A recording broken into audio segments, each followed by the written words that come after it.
Welcome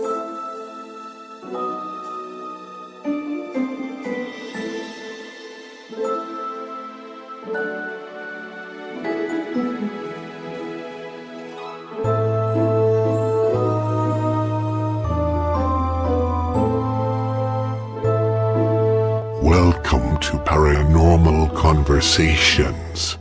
Random, off-the-cuff discussions on all things paranormal.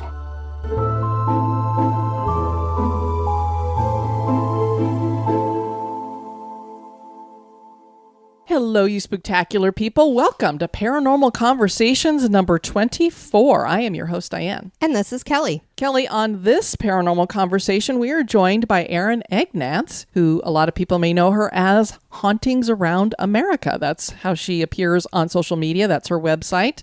She's going to share some fascinating locations that she's been to and experiences that she's had, her theories on ghosts, and her techniques for ghost hunting.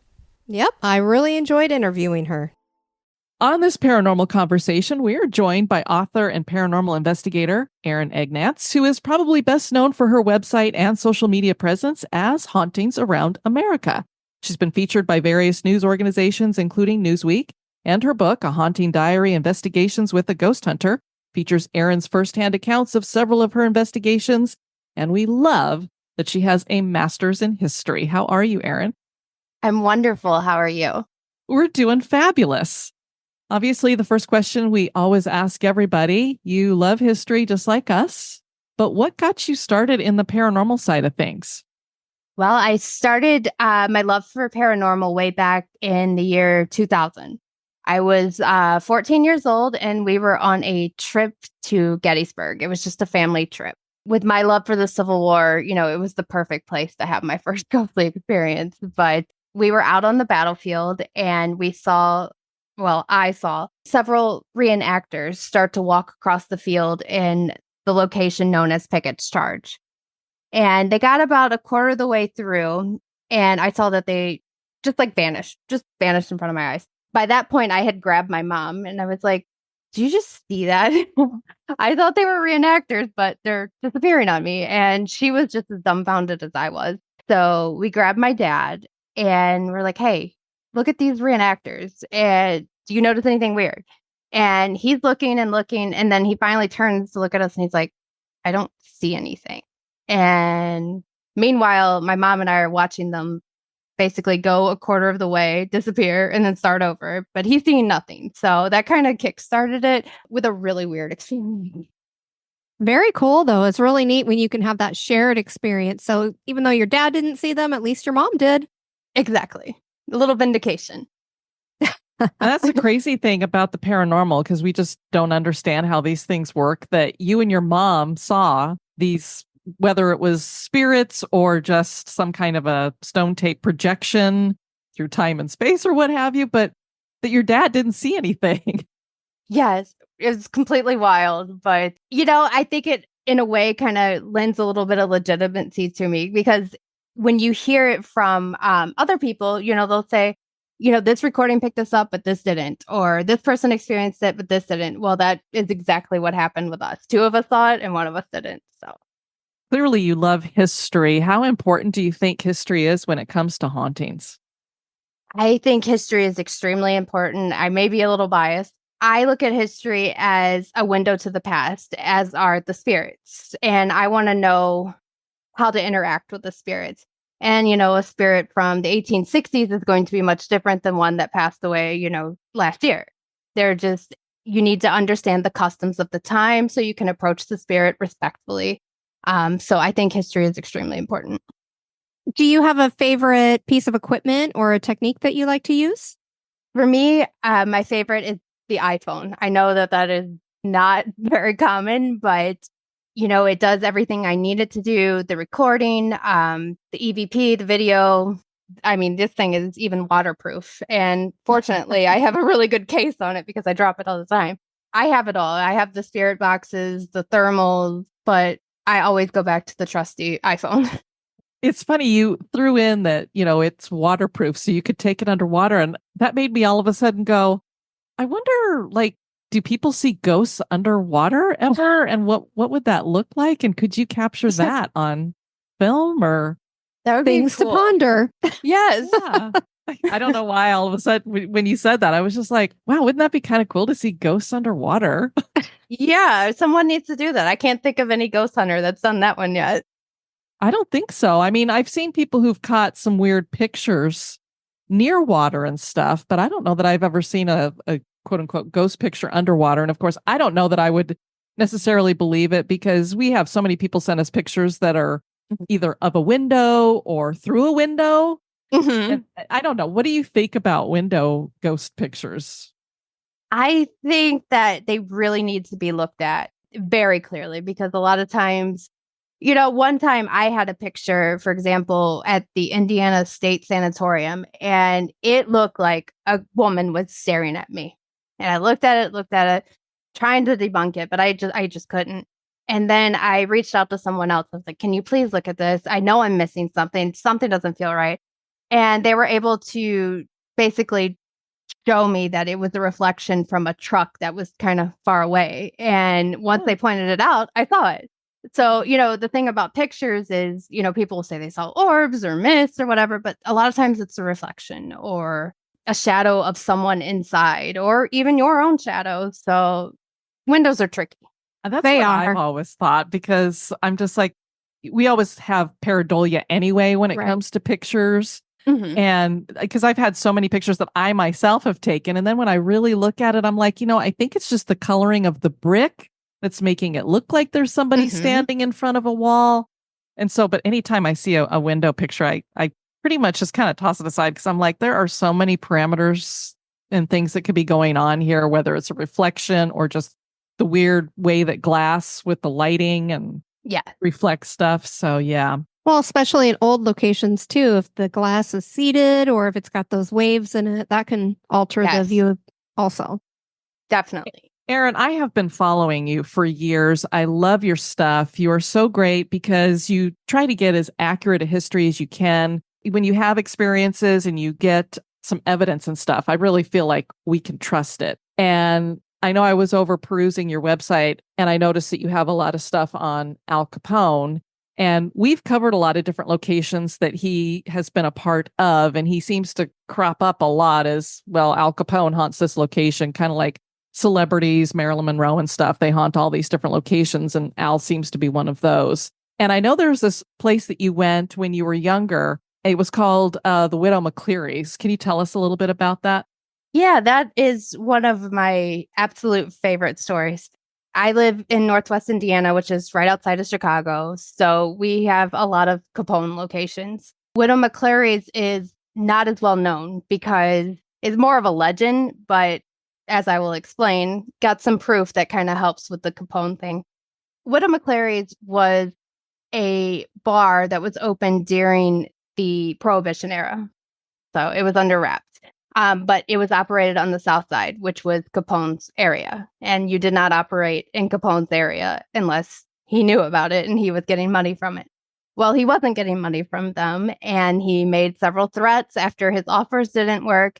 And eventually he just went ahead and offed Mr. McCleary. Afterwards, Widow McCleary agreed to sell because obviously Al was serious. The name Widow McCleary stuck with the pub.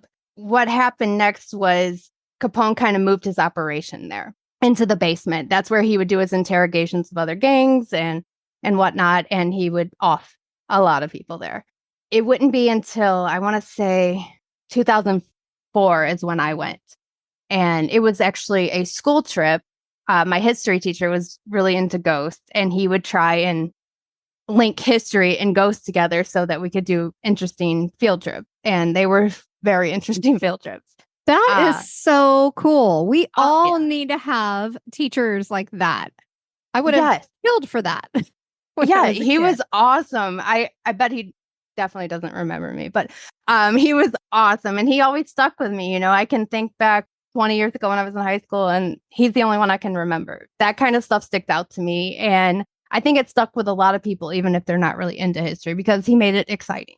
So going to Widow McCleary was exciting. And it was my first chance to ever actually investigate. Not like Gettysburg where I stood there dumbfounded. I was actually getting to use equipment. And this one piece of equipment we had was the old voice recorder, the kind with the cassette tape that you have to rewind. So we didn't hear the responses until we got home when we rewound it correctly. And we started asking questions. Did you know Al Capone? Yes.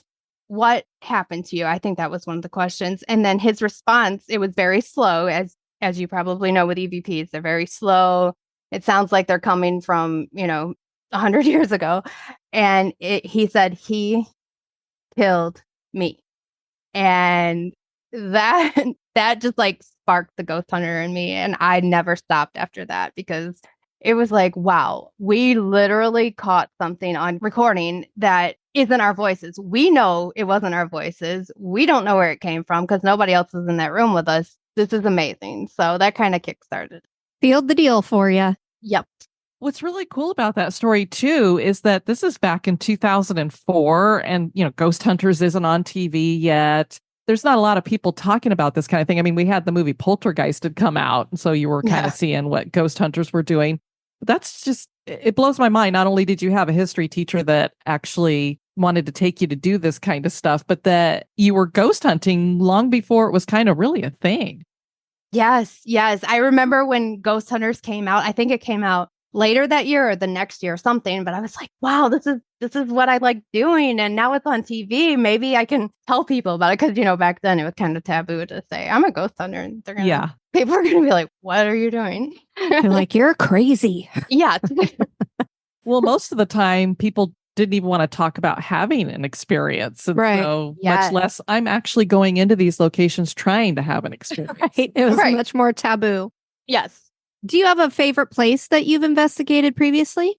Yes, I like my hometown county jail, the Crown Point jail. It was famous. I think it was 1933 or 34, but that's when John Dillinger made his famous escape with the fake gun in a jail that was supposedly inescapable, but it clearly wasn't. And a couple other people escaped there a couple years later, so it was definitely not escapable. But I have rarely been to a location where it is so routinely active. Most places, you'll go and you'll sit around all night and you may get something.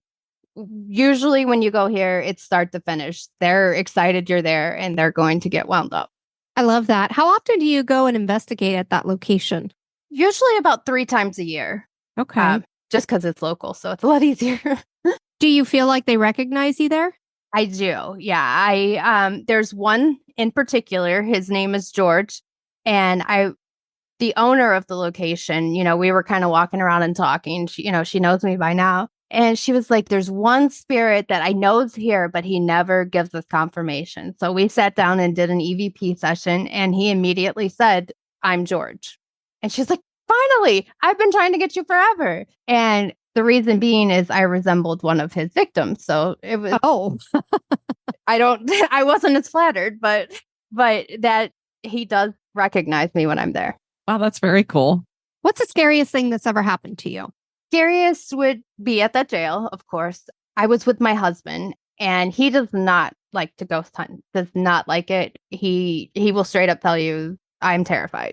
It was just he and I, and we were sitting there, and we heard banging from upstairs, really loud banging, and we knew we were the only two in the building. So I was like, you know what? Let's go up there. We'll see what it is. It could be the wind. I knew it wasn't the wind because the wind doesn't make that noise. Let's see. And I walk up there because he said, no, I'm not leaving this spot. I'm not getting up. Yeah. I charge ahead, go up the stairs, and I'm walking across the hallway, and I realize it's not feeling right. You get that thick feeling. That heaviness. Yes. And I was like, okay, let's take a couple minute break, and then maybe I can come back. As I turn around, I got maybe 5 or 6 steps, and then I feel this hard shove behind me. I have been touched before, but I had never been pushed. And I always actually wrote that off when other people said it, because I'm like, how do these spirits have that much force? But right. After I experienced it, I realized that they have this force.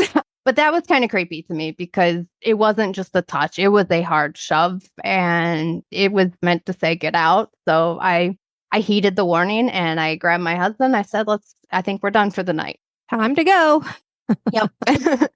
Yeah, that would be terrifying because, most people don't really want to get touched by something they can't see, and to have something kind of be violent about it. Yes. That is scary. When you're telling people, okay, I've been touched by a ghost or I've seen something strange, and they ask you, what is a ghost? What is your answer to that? Usually I will go into just this long description and I usually lose the people by the time I'm done. But I have two theories. One is that ghosts are spirits of those that lived before us. They're here for whatever reason, science, they have business that they need to take care of, or, they're stuck. The other is the residual hauntings, which are like an imprint in time. So you're talking like nature's video. Sure, They're not like the stone actually tape there. theory. The stone tape. Yep, exactly. So they're not actually there. So that's where the intelligent and residual come from. And that's my theory on spirits. You have the intelligent and then you have the replays in time. I know that you've been out to Waverly. Can you tell us a little bit about your experiences when you've been out there? Yeah, Waverly's one of my favorites. I love that place. It's huge though. I always on the fourth floor, I run into a spirit that likes to call me a hoe every time. A hoe? A hoe. Okay. It's the most random thing. But I was walking the first time I went there. I did the public investigation. So there was like 60 people there and I was wandering by myself. And for whatever reason, nobody was on the fourth floor. I think everybody was probably in the tunnel that's down there. As I'm walking, I actually saw a mist kind of form. So I made sure to point my camera, but I couldn't hear anything. And it wouldn't be until a day or two later when I reviewed the tape and you see the mist form and then you hear the word and it's just like that. It's just, I was like, okay. Did they say that? Is that what they called me? So I posted it on Instagram. I was like, what do you people think? Do you hear what I hear? But I didn't want to say what I heard. And then everybody in the comments was, oh, you got called a hoe and everything. They were laughing and everything. And I was like, okay. So I was called that. A year later, I went back and this time it was a private investigation and I was on the fourth floor and I was like, I don't know if you remember me, but you called me a name last time. You called me a hoe. And then the next day I play it back and sure enough, the exact same spot, the exact same word. So wow. Hey, you remember me. Good. You must remind them of somebody. I guess so. The fourth floor, most people describe that as being the scariest or the most intense floor that's in Waverly. At least that's what I've heard from a lot of people. So the fact that you're having that kind of a communication on that floor is a little bit unnerving. And that's usually where a lot of people see shadow figures and stuff. So was this kind of like, I'm trying to picture, I know that there's like the one area that you stand and you've got two hallways on each side and a little bit of ambient light, and you can kind of see these shadow figures that stick their heads out of the doors and stuff. Was it in this kind of an area or was it somewhere else on the fourth floor? Yeah, it was in the inner hallway there. I want to say it was right next to where the stairwell is. And there's three stairwells, but the one in the middle. I believe back maybe 15, 20 years ago, a couple of kids snuck into Waverly and they were, messing around and the door slammed on them and they were locked in and you can actually see marks from like a machete or something they had with them. And they actually were just beating at this door trying to get out and they couldn't. And it's right in that area. Okay. I know exactly where you're talking about. And that story, I was like, yikes, but I can understand why this might have happened to them because I don't know if they told you this story when you were doing the group one, but we were where the elevator had been. And so you've got the shaft there.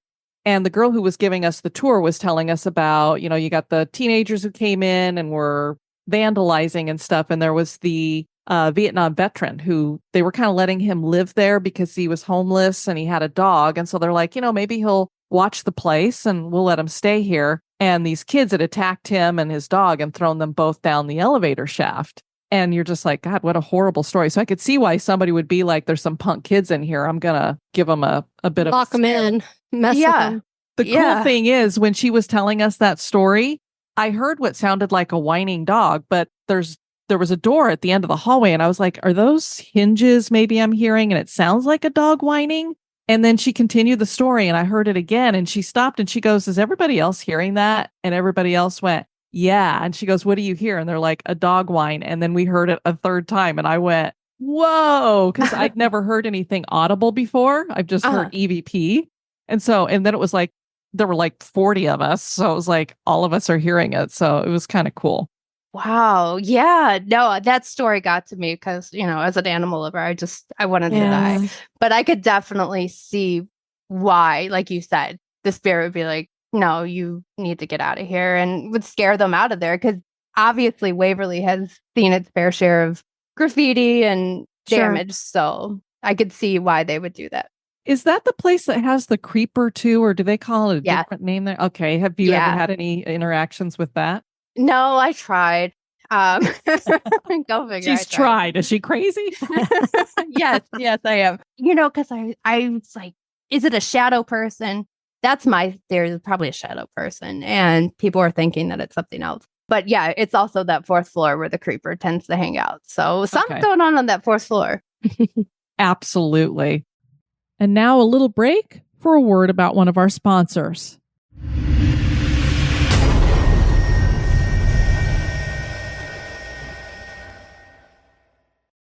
Is there a place that you haven't investigated that you would like to investigate? Yes, I want to go to Alcatraz. Even just to walk around, but I would love to investigate there. I've had friends that have actually got to investigate there, and they said, bar none, it's hands down the best because it's so active, and you had some pretty evil people there, so the energy is probably pretty high there.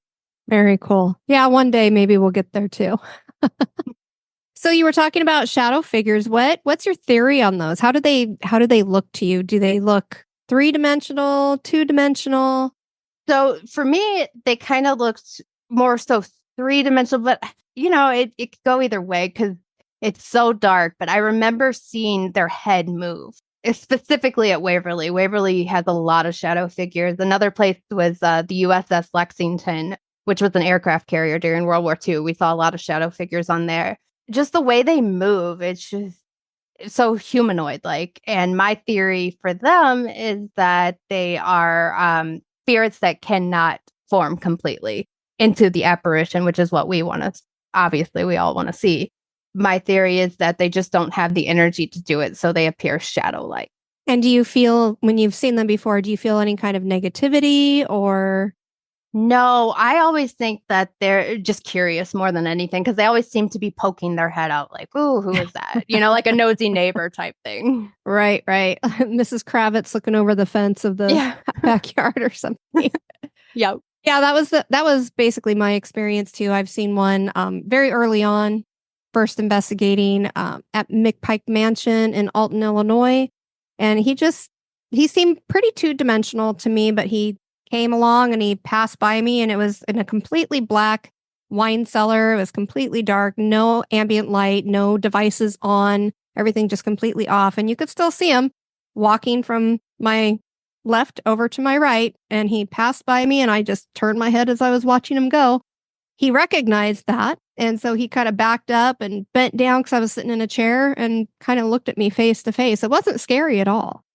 That's a cool experience. Just the fact that he backed up and moved into that's an awesome experience. It was really neat because, he recognized me recognizing him. So it was really weird. That you didn't add into there is before we went in and did the investigation, they told us the history and showed us a little bit of a slideshow. And I kind of felt like Kelly favored his wife a little bit. And so I had wondered when she said how he had like kind of circled back and got kind of in her face. I was like, I wonder if he passed by her and went, she kind of looks like my wife.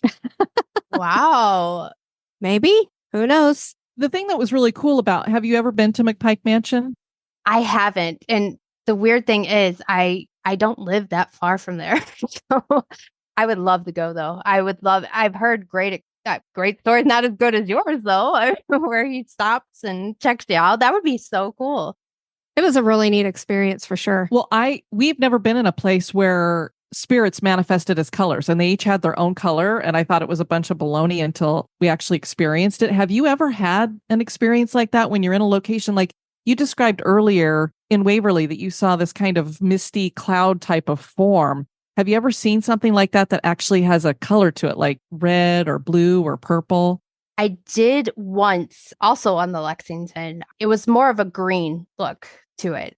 I didn't know if it was lighting or something, but everywhere I looked, there was a couple of red lights, and then our flashlights, which were the white lights. So I couldn't debunk it, and it was really free forming. Not like a light would with the circle. It was more of. Sorry, I didn't mean to speak over No, you, but I was just going to ask, was it kind of like a starburst, almost like it kind of came together and then spread apart and then came together?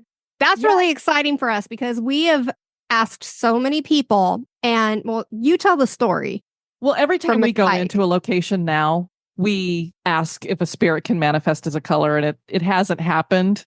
But we've never heard anybody else describe anything like that at other locations.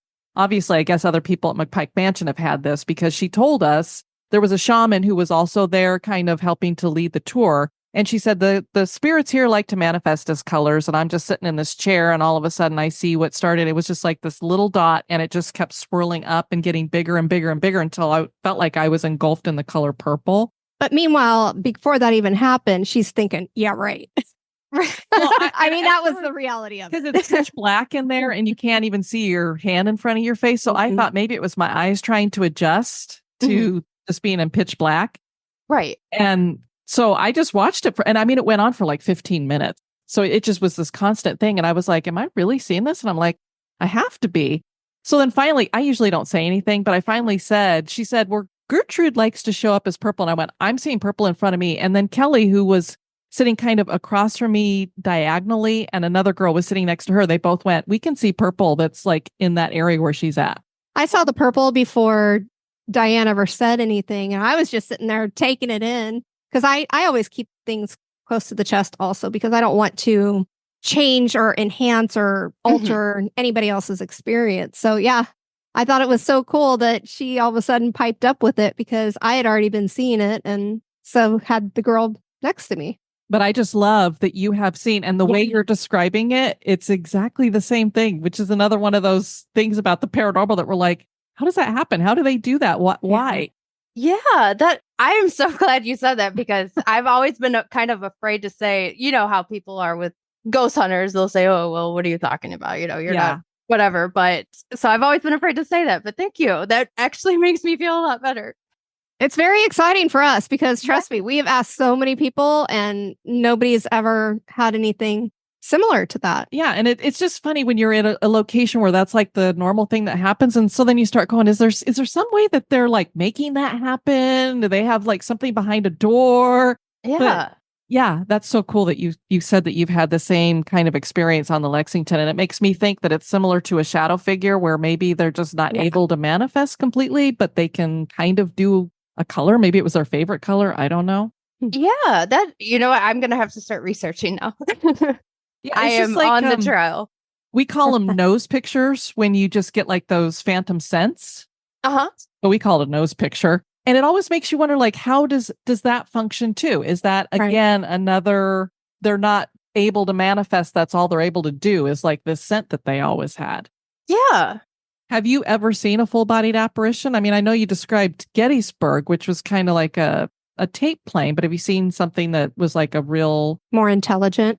Yeah. I haven't. And I've been searching, not for lack of trying, but I think the closest I've ever got was a picture of a spirit sitting across from me. They were pretty far because it was a big building, but they're kind of sitting in a chair looking over to the side. But I never saw it with my own eyes. I saw it later, and I had a video, and that didn't pick anything up, but the camera itself did. So, that could go either way.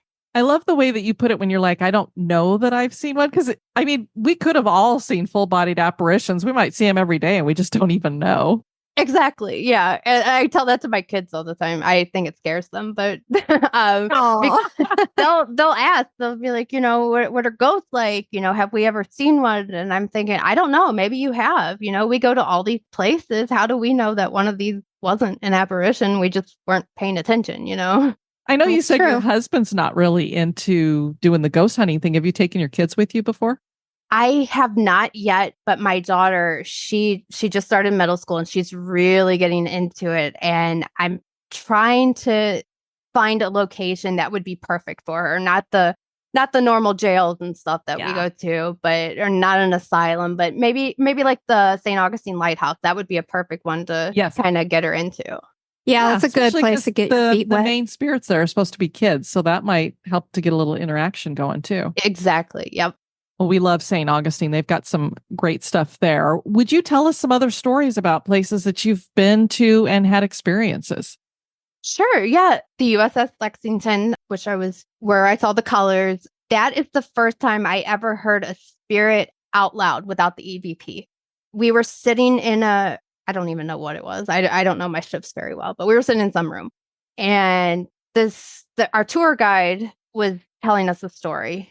And as he was talking, I was kind of looking over to the side and I watched the door and everything's dark, but the exit light illuminating. So I could kind of see the hinges a little bit and it looked like it was moving. And then you hear me on the recording say, okay, is that door moving or is it just me? And then all of a sudden you hear my husband heard it because of course I had him and me and the tour guide all at the same time. We go, whoa, as the spirit goes, sir, like really loud, like they're addressing a superior. And it turns out that the man that was taking us around was a high ranking official. So they were, Oh, wow. yeah. So you hear sir. And I was like, wow, this is so cool. And it sounded like a woman actually. So that was my first experience with hearing them without it being a recording, actually hearing it with my ears. That was really cool. I highly recommend if you're ever in Texas, checking out the USS Lexington. And they're pretty affordable. I think it was like $75 a person, but you don't have to have a Mac. So Nice. if you're ever looking for a fun one, that's a fun one. I had one in Miami that was really, really fun. With the War Party Paranormal. I can never remember their name. I'm surprised I just did. We've heard of them. We follow them on Instagram and stuff. We need to get together with them sometime. Yeah. Oh, they're a riot. They're so much fun. Eric and everybody else. I can't remember anybody's name. You never guess I'm a teacher, right? So we went to the Gold Coast Railroad Museum, which used to be a blimp. Not a blimp factory, but like a blimp base during World War II. And the night that we were there was a tropical storm. And it's just this little hangar and everything's blowing around us. But they were pumped and they said, don't worry, trust me, this is going to make the spirits wound up. And they were completely right. The spirits were wound up from the very beginning as we were going around setting up stuff. I immediately got touched. And I looked at Eric and I was like, something just touched me. He touched my face. I know it happened. And then he looked at my face and my makeup had what looked like a finger mark all the way down my cheek. And he's like, Wow. oh my gosh, we have proof. We have proof. So he's taking pictures. It's like, don't you dare post that on Facebook, but I'm sure he did. A little while later, Joe Hunts Ghost, if you guys know him on Instagram, he looked at me and goes, Erin, I was just touched the same way. We're like, oh my God, he didn't wear makeup, so we didn't see the mark. But Right. but we were both touched the exact same way in the same room. And then a little while later, we went over to the dining car, the first class car, whatever it was called. And we're kind of sitting there and we start our recording. And we all have a different individual recorder and they're all different kinds. And I believe there's 5 of us. Some of the recorders picked up the ghost saying things. Other recorders didn't pick up anything. And they were all sitting next to each other. The spirit was cussing us out. He was, telling us all kinds of colorful language. And it was just the funniest thing because he just got madder and madder. We were calling him a Karen because he was just like, oh no. He was just so wound up. Really mad then. Yeah. And then he got even madder. And then the funniest thing was at the end, you hear footsteps walking away like he's done with us. Like, I'm done. I'm done. Not doing this anymore. You ticked him off. Yeah. So that was by far my favorite just because it was so funny. I love that he probably emphasized his steps and really made sure that you guys could hear him walking. Stomping his feet Yes. as he walks away. It was the funniest experience. Well, you've been touched in lots of different ways. I mean, you've been physically shoved. You've been touched hard enough that it wiped your makeup away. How would you describe being touched by a spirit? With most spirits, I would say it's a feather-like touch. It's one of those that makes you wonder if you were actually just touched. You know, kind of almost like when a bug lands on your arm, if that makes sense. Very, very feather-light. Now, the shove, it felt like an actual human was right behind me and just pushed as hard as they could. But the majority of them, when I've been touched, it's just like a very gentle thing. It makes you wonder, how they're able to, especially when it's not a physical. Now, maybe it was behind you, so maybe it did show up as a full-bodied apparition. You just didn't see it or something. But it's like it doesn't have physicality that you could see, and yet it had enough force to push you in that kind of a way. It just, there's these things about the paranormal. I like to say the more we investigate it, the more questions we have. It doesn't seem to answer any questions for us. Yes, it seems like they're always, when we have these unwritten rules, like, oh, they can't lift more than 10 pounds. I've heard that before. Well, then something happens and they prove you wrong. Right. There's just no rhyme or reason to it. And it would be awesome if science would start kind of investigating to see, what is possible, what's causing it. Is it energy? What is it? Maybe, then we'd have a few more answers. But it's so much fun as an investigator to go in not knowing what's going to happen because every experience is different. Yeah, I think we would all love the luxury that they have on a lot of the TV shows because they get to spend like a whole week somewhere. Because I would like to go into a place and, like you said, it's nice to at least kind of get a feeling for year-wise what we might be dealing with, but not get too specific so that you can kind of go in blind, see what you get, look at the history, and then come back with the information and see if you get even more knowing a little bit more about a location. Yes. Your book, A Haunting Diary, what kind of locations did you put in there? Were you was it just ones that you had investigated? How did you go about choosing? Were they like well-known places, some not so well-known places? For A Haunting Diary, I went with my firsthand experiences. So there's places like Waverly, there's Gettysburg, that's very prominent in there. A couple of places in Florida. So those were more of the more mainstream locations because those are the ones that I had done by that point. The other hauntings around America, that is more of spotlights of locations all across the country. So I have at least one from each state. So some of them are very well known, like the Lizzie Borden house, but then you get others that are, just some random mine in North Dakota. It's just, so I tried to do a huge range because a lot of people like the mainstream and they only want to read about that. Others want the more elusive ones that they've never really heard about. They want a new story. So I tried to do a mixture of both.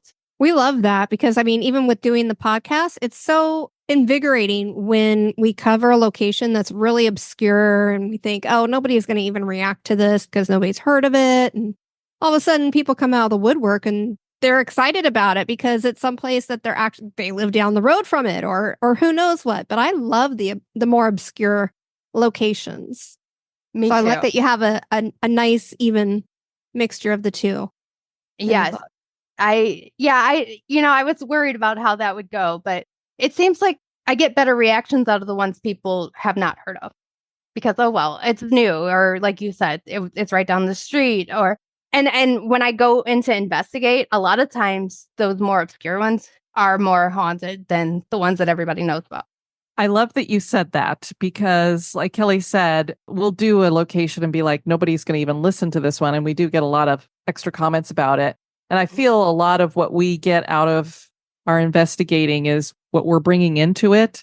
And when you have these places that have been so overrun, it's like, I don't even know if half the activity that's going on in there is actually anything that pertains to that location. If it's just stuff that people have brought in with them through all the years or attracted to it like a beacon or something. And so I do like places that are more obscure because it's like, maybe it hasn't been so inundated.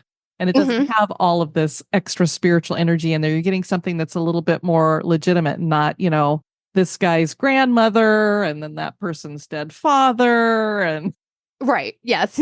I kind of like to think that possibly in the more obscure places, the spirits are more excited to speak with you because it's not, getting investigated to death all the time. Right. They're Yeah. all of a sudden like, wait, are you talking to me? Exactly. Yeah. Because, they're almost forgotten compared to the celebrities over at Waverly or whatever, Right. So you had Hauntings Around America, book 1 and book 2, and you've combined both of those into one now? Yeah. Yeah. They were both pretty short. So I figured why not just put it into one. That way I'm able to have all 50 states because I think the first one I had maybe half the states. So by combining them, everybody can find something from their state.